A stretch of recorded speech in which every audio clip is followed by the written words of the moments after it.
रहने दे आसमान जमीन की तलाश कर, रहने दे आसमान जमीन की तलाश कर। सब कुछ यही है, सब कुछ यही है, कहीं और ना तलाश कर। हर आरजू पूरी हो तो जीने का क्या मजा, हर आरजू पूरी हो तो जीने का क्या मजा। जीने के लिए बस एक खूबसूरत वजह की तलाश कर, बस एक खूबसूरत वजह की तलाश कर। जय हिंद दोस्तों, आप सभी का हमारे YouTube चैनल में एक बार फिर से बहुत बहुत स्वागत है। मित्रों, आज हम हल करने वाले हैं प्रश्नावली 2.2 का प्रश्न क्रमांक 1। मित्रों, अगर आप पहली बार हमारे YouTube चैनल पर आए हैं और आप क्लास 10th के स्टूडेंट हैं तो ये वीडियो अपने सभी दोस्तों के साथ शेयर कीजिए। इसके साथ ही क्लास 10th की मैथ पढ़ने के लिए इस चैनल को सब्सक्राइब कीजिए और अगर आपको वीडियो अच्छा लगता है तो इस वीडियो को लाइक करते हुए हमें कमेंट करके जरूर बताइए। चलिए स्टार्ट करते हैं आज का ये वीडियो। प्रश्न है, निम्न द्विघात बहुपदों के शून्य ज्ञात कीजिए और शून्यकों तथा गुणांकों के बीच के संबंध की सत्यता की जांच कीजिए। सबसे पहले द्विघात बहुपद ऐसे बहुपद होते हैं जिनकी उच्चतम घात 2 होती है, यानी कि कोई भी बहुपद है, बहुपद यानी कि जिसमें 2 या 2 से अधिक पद हैं और चर और अचर संख्याओं से मिलकर बना है, वो बहुपद है। तो बहुपद अधिकतम घात 2 है तो वह द्विघात बहुपद हो गया। अब इसमें हमें सबसे पहले इसके शून्यक निकालने हैं। शून्यक निकालने के लिए ये जो बहुपद दिया गया है इसको हम तोड़ेंगे। सबसे पहले तोड़ने के लिए क्या करना है कि देखिए, जो पहला है यानी कि उच्चतम घात और जिसमें x का कोई भी गुणांक नहीं है, यानी कि x जिसके साथ नहीं है, सिर्फ एक अचर संख्या है, जो इन दोनों का गुणा करेंगे 8 का और x का, तो कितना हो जाएगा 8x का वर्ग, और ये ऋण भी साथ में रहेगा तो ये ऋण 8x का वर्ग। और बीच की संख्या यानी कि अगर इसको हम a माने, ये a हो गया, ये b हो गया और c हो गया, तो b का मान यहाँ पे कितना है, ऋण 2x, ठीक है ना। ये हो गया b का मान 2x। तो a और c का मान यानी कि हमें आप ऐसी दो संख्याएं चाहिए हैं जिनका गुणा करने पर हमें ऋण 8x का वर्ग प्राप्त हो और उनका जोड़ना या घटाना करने पर हमें b का मान यानी कि ऋण 2x प्राप्त हो। तो अब हम सबसे पहले ऐसी संख्याएं ढूंढते हैं जिनका जोड़ और घटाना करने पर हमें 2 मिलता है। तो 4 और 2 ऐसी संख्या है जिसको आप घटाएंगे तो 2 मिलेगा। इसके साथ 4 दूनी 8 यानी कि आपको 8 मिल जाएगा गुणा करने पर। तो यहाँ पर हम किस प्रकार लिखेंगे, x का वर्ग जहां का तहां रहेगा और यहाँ पर देखिए तोड़ने पर हमें क्या क्या मिलेगा, ऋण 4x और धन का 2x। अब देखिए हमने ऋण का 4x और धन का 2x क्यों लिया, तो देखिए हमें घटाने पर क्या चाहिए है, 2x चाहिए है। मतलब कि जो दो संख्याएं ले रहे हैं उनमें से एक धन की होगी और एक ऋण की होगी, क्योंकि यहाँ पर हमें क्या मिल रहा है, ऋण मिल रहा है और गुणा करने पर भी हमें ऋण ही मिलेगा। तो दोनों संख्याओं के चिन्ह कैसे होंगे, विपरीत होंगे। तो एक ऋण की संख्या ली और एक धन की संख्या ली, जो कि जोड़ने घटाने पर जो संख्या प्राप्त हो वो कैसी हो, ऋणात्मक हो। इसलिए हमने बड़ी संख्या यानी कि 4 का चिन्ह क्या रखा है, ऋणात्मक रखा है, और छोटी संख्या का चिन्ह हमने धनात्मक रखा है। तो इनका जब हम गुणा करेंगे, ऋण 4x का और ऋण 2x का जब हम इनका आपस में गुणा करेंगे तो हमें प्राप्त होगा ऋण का 8x वर्ग, और जब हम इन दोनों को जोड़ेंगे तो हमें क्या प्राप्त होगा, ऋण का 2x। चलिए हम तो ऋण का जो 2x है उसके स्थान पर हम ये पूरी संख्या लिखेंगे, ऋण 4x धन 2x और ऋण 8। जो ये बहुपद हमें दिया गया था इसके स्थान पर हमने यह बहुपद लिखा है, जिसको हमने जो बीच का पद था यानी कि b का मान था ऋण 2x, इसको हमने तोड़ करके लिख दिया है। अब हमने इसको इसी प्रकार से क्यों तोड़ा है, तो देखिए क्योंकि हमें इनके मान निकालने उभयनिष्ठ मान। अब देखिए हम इसको दो दो पदों में बांट देंगे।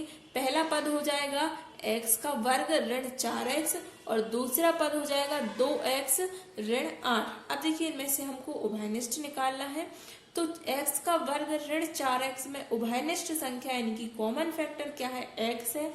अब यहाँ से हमने एक x बाहर निकाल लिया तो यहाँ पर कितना x बचा, एक x यहाँ पर रिक्त बचा। अब ये वाला x हमने बाहर लिख लिया तो यहाँ पर क्या बचा, ऋण का 4।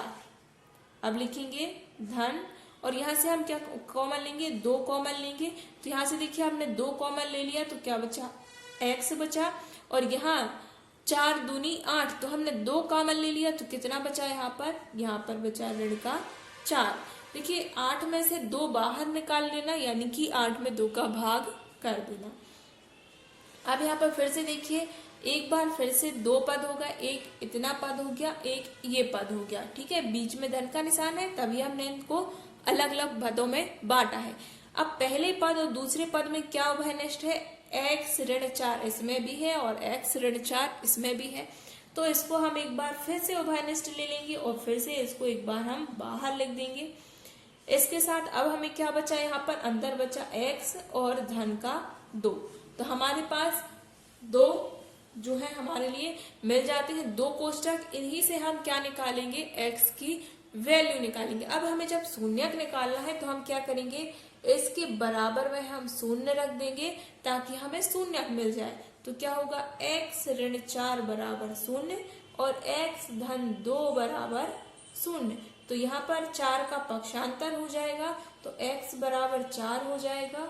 और इसी प्रकार इस 2 का पक्षांतर होगा तो x बराबर ऋण का 2 होगा, क्योंकि बराबर की दूसरी तरफ जाएगा तो संख्या कैसी होती है, चिन्ह पलट जाता है। धनात्मक संख्या ऋणात्मक संख्या बन जाती है और जो ऋणात्मक संख्या होती है वो कैसी बन जाती है, वो धनात्मक संख्या बन जाती है। तो इस प्रकार से हमें इन संख्याओं के 2 शून्यक प्राप्त हो गए। पहला शून्यक हमें क्या मिल गया, पहला शून्यक हमें मिल गया धन का 4 और दूसरा शून्यक हमें क्या मिल गया, ऋण का 2। आई होप आपको यहाँ तक समझ आया है। अब देखिए हमें 2 शून्यक मिल गए, पहला शून्यक है 4 और दूसरा शून्यक है ऋण का 2। अब चलिए हम यहाँ पर इनके जो शून्यक हैं उनको हम संबंध पता करते हैं। जैसा कि प्रश्न में था कि शून्यकों तथा गुणांकों के बीच संबंध आपको बताना है, सही उसकी जांच करनी है। तो इसका सूत्र है, सबसे पहले हम a, b और c का मान रख लेते हैं। a का मान हमें समीकरण से बहुपद से क्या मिला था, 1 मिला था। a यानी कि x वर्ग का गुणांक, तो क्या था 1। b यानी कि x का गुणांक जो कि क्या था, ऋण का 2 था। और c यानी कि अचर संख्या जो क्या थी, ऋण की 8 थी। ये आपको मैं यहाँ से बता दूं, ये देखिए a का मान यानी कि x वर्ग का गुणांक जो कि कितना है, x वर्ग के साथ कोई संख्या नहीं, यानी कि हम कितना मान ले रहे हैं, 1। b का मान यानी कि x का गुणांक क्या है, ऋण 2। हमें ये चिन्ह भी साथ में लेना है। c यानी कि अचर संख्या यानी कि ऋण का 8, क्योंकि 8 के साथ कोई भी x y z नहीं जुड़ा हुआ है तो ये अचर संख्या है। तो ये हो गई c की वैल्यू। अब यहाँ पर हमें शून्यकों के और गुणांकों के बीच संबंध की जांच करना है। तो सबसे पहले हम लिखेंगे शून्यकों का योग। शून्यकों का योग अगर हम बात करें तो शून्यक कौन कौन से प्राप्त हुए थे हमें, एक तो 4 प्राप्त हुआ था और दूसरा हमें क्या प्राप्त हुआ था, ऋण का 2। ठीक है, तो 4 और ऋण का 2 यानी कि 4 में से 2 क्या हो जाएंगे, माइनस हो जाएंगे, तो हमें क्या मिलेगा, 2 मिलेगा। अब देखिए शून्यकों का योग, यहाँ पर सूत्र होता है अल्फा प्लस बीटा बराबर होता है ऋण b बटे c का मान, ऋण b का मान और c का मान, ऋण b बटे a। अल्फा प्लस बीटा यानी कि शून्यकों का योग, इसको आप इस प्रकार से भी लिख सकते हैं, शून्यकों का योग यानी कि अल्फा प्लस बीटा भी लिख सकते हैं इसको। ठीक है, तो इसका सूत्र होता है कि ऋण b बटे a। तो ऋण b की वैल्यू कितनी है, ऋण b की वैल्यू है ऋण 2 और a की वैल्यू कितनी है, 1 है, जो कि हमें प्राप्त क्या हो रही है, यही हमें प्राप्त। और ये एक और ऋण है तो ये और हम बाहर लगाएंगे एक ऋण, तो ये हमें क्या प्राप्त हो रहा है, 2 प्राप्त हो रहा है। अब देखिए इसको अच्छी तरीके से समझा दो। यहाँ पर देखिए हमें शून्यकों का योग निकाला है। शून्यकों का योग यानी कि x और x, जो ये 2 हमें मान प्राप्त हुए थे, तो 4 धन ऋण का 2 ये हमें प्राप्त हुए थे। 2 शून्यक, तो हमने इन दोनों को जोड़ा तो हमें क्या मिला, 2 हमें प्राप्त हुआ। और हम जानते हैं कि बहुपदों में जो शून्यकों का या फिर गुणांकों का योग जो हम निकालते हैं उसका सूत्र क्या होता है, ऋण b बटे a। तो यहाँ पर ऋण b बटे a, तो हमने b और a की वैल्यू रखी। b की वैल्यू कितनी थी, ऋण 2, और 1 ये सूत्र वाला ऋण अलग से लगा हुआ है, और बटे में a की वैल्यू है 1, तो यहाँ पर बटे में 1 लिखा। ऋण और ऋण का गुणा हुआ तो क्या हो गया, प्लस। तो यहाँ पर हमें वैल्यू कितनी प्राप्त हुई, 2 प्राप्त हुई। और यहाँ भी क्या प्राप्त हुई थी वैल्यू, वही वैल्यू हमें यहाँ पर भी प्राप्त हुई थी। दोनों हमारे कैसे हैं, बराबर हैं। अब हम क्या लिखेंगे, शून्यकों का गुणा।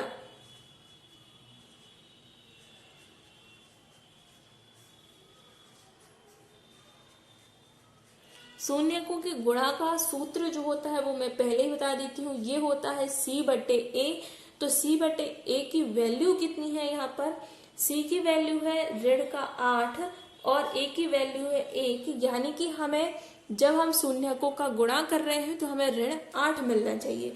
और हमारे जो शून्यक यानी कि हमें गुणांक प्राप्त हुए थे, शून्यक प्राप्त हुए थे, तो वो क्या प्राप्त हुए थे, 4 और ऋण 2। तो यहाँ पर हम वही करेंगे, 4 गुणा ऋण 2, तो ये भी हमें क्या प्राप्त हो रहा है, ऋण का 8 हमें प्राप्त हो रहा है। ये भी ऋण का 8 प्राप्त हुआ था और ये भी हमें ऋण का 8 प्राप्त हुआ था।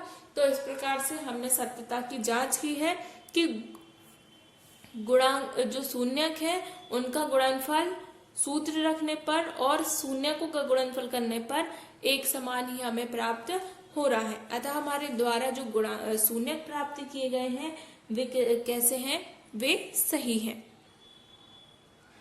तो आई होप आपके लिए समझ में आया होगा। इसके बाकी के जो क्वेश्चन है वो आपको सॉल्व करने हैं, और जो क्वेश्चन आपसे नहीं बनता है वो आप हमें कमेंट करके बताइए ताकि मैं उसको सॉल्व करके उसका वीडियो आपके लिए प्रोवाइड करा सकूं। इसके साथ ही वीडियो अगर अच्छा लगा है तो इसे लाइक कीजिए, अपने दोस्तों के साथ शेयर कीजिए ताकि वीडियो पर ज्यादा से ज्यादा व्यूज आने पर मैं आगे की वीडियो कंटिन्यू रख सकूं।